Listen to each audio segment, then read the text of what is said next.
What's up YouTube? Welcome to the wood shop. In today's video, I'm going to be wrapping up what I started in last week's video. This is part 2. So in last week's video, I built some really cool gym cabinets for a home gym, and I started a custom curved cabinet. This week, I'll be wrapping up the curved cabinet. Should be a really sweet video. Be sure you stick around to the very end of this video. I've got some huge updates, some big life updates that are very exciting. So be sure you stick around and enjoy the video.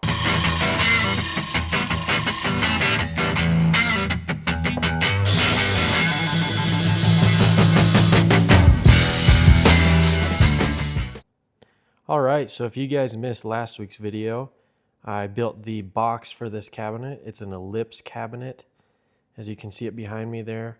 So go check that out first if you haven't seen it. This week, I'm going to be finishing out the face frame as well as building the doors. So here I am screwing the face frame together. On the top rail here, I used a Clamex connector from Lamello.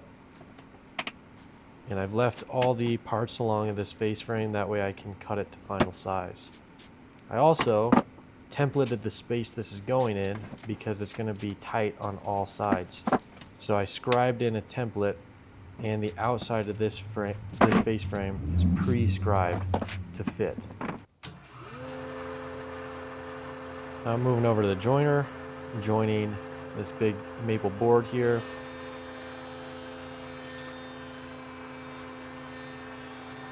This is going to be making my stile and rails for the doors.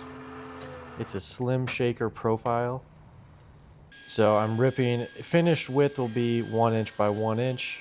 So I'm ripping these just over so that I have a little bit of room to joint and plane the rest.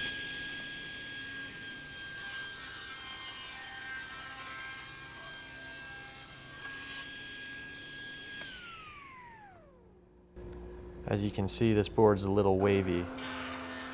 That's the reason I leave it a little oversized so that I can bring it back to the joiner and planer.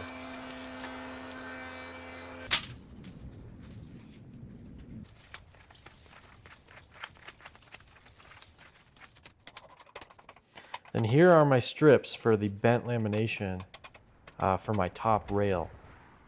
I cut these in the last video, but I love that glue roller. That thing's really nice. Just stack all these together, and then I'm going to be using the face frame as a template to clamp these two. I also wrap the face frame in shrink wrap. That way, if I get glue squeeze out, it doesn't get stuck to the face frame.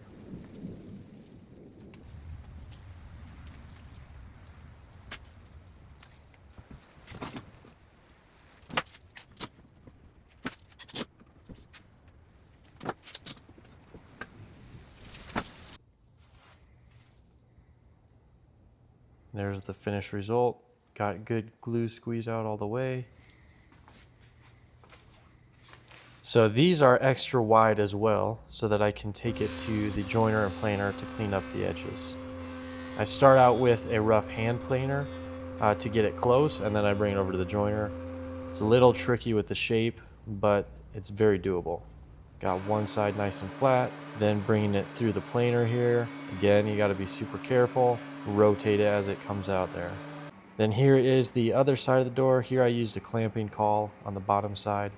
And then I also leave all the strips a little bit long so that I can lay this on my 1-to-1 scaled template and cut it to final size there.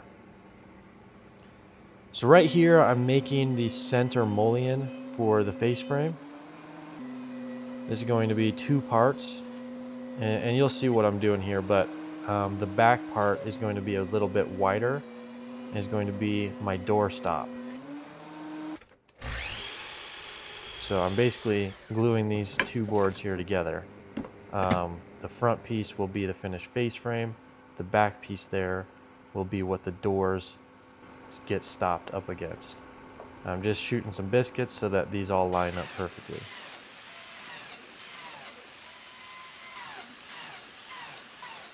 That is the nice thing about a biscuit joiner, is once you cut it in the right spot, you know everything's going to just work perfect.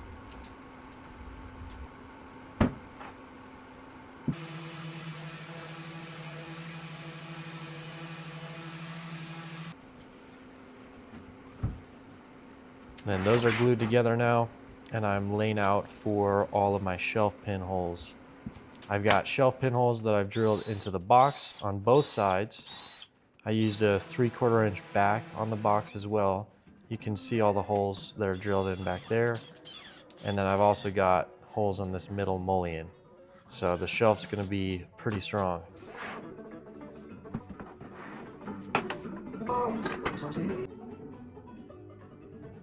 Adjusting all my reveals here.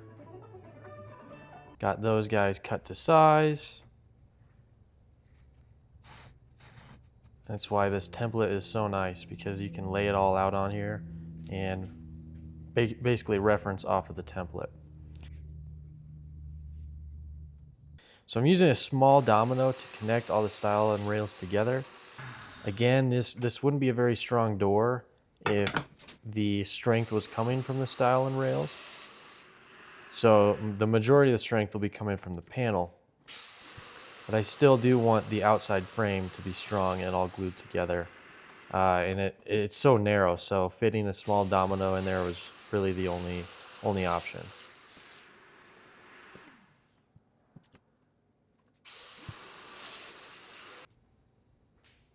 If you guys have a better way of doing this, or think that something I did was wrong, I'd love to know. I was kind of just doing what made sense to me, so please let me know. But now I'm cutting the 1/2 inch panels, and then I will take my frames and overlay them onto the panels, and basically scribe the panels in to fit the frame. That way it's a perfect fit.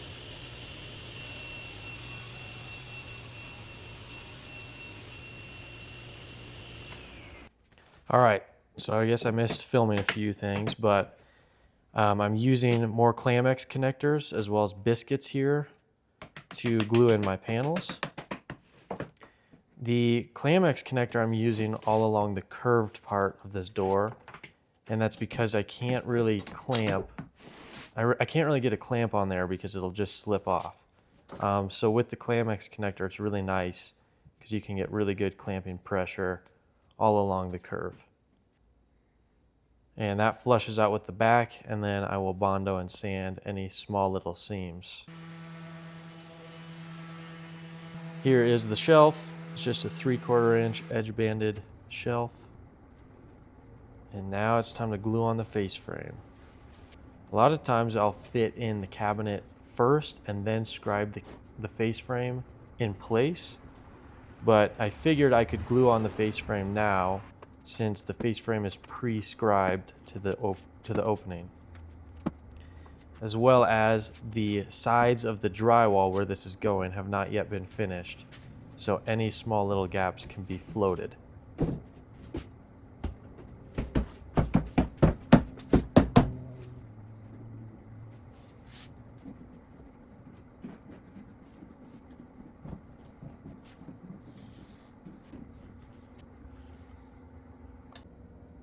Here's that center mullion. And I use plain cards to center out all my reveals, make sure everything is working good. And then we're doing some inset hinges here, some butt hinges. So I make a little jig using 2p10 and some 1/2 inch offcuts to fit that perfectly with just a little bit of play.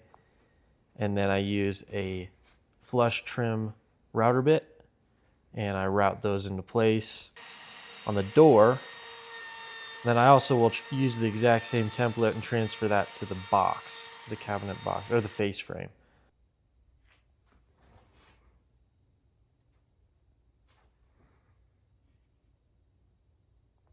Here's the router jig on the box. The reveals are really nice all the way around. I typically use 3/32 reveal. Seems to be kind of the sweet spot.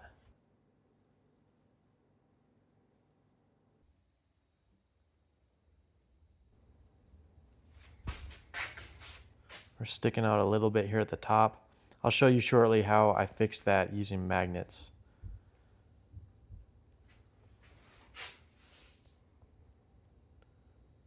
Hinges are all routed in. and then that center mullion's in. I set it back the thickness of the bumper. That way you can still get a bumper in there. So here I'm laying out for my magnets. I recess magnets in the bottom of the door, the top of the door, as well as the face frame, and they are offset a little bit and set in place with epoxy. That way when the door gets closed, the magnets suck the door in nice and tight to the door stop. Learned this trick from Bradshaw Joinery, and it works really well. All right, guys, this is all done. Super pleased with how this turned out.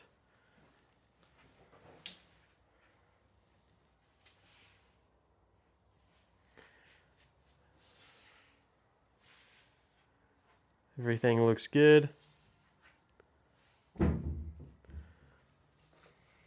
These doors get sucked into the doorstop pretty nicely. Super excited to get this guy installed. All right, guys, thank you so much for watching today's video. I hope you enjoyed it. Let me know what you think of the cabinet. For the news that you've all been waiting for, let me grab the camera. So, the shop is looking messy. Some stuff is coming off the walls here. The reason being is my wife and I are actually buying a house. The day this video drops, assuming it's dropping April 14th, we are closing on our new house.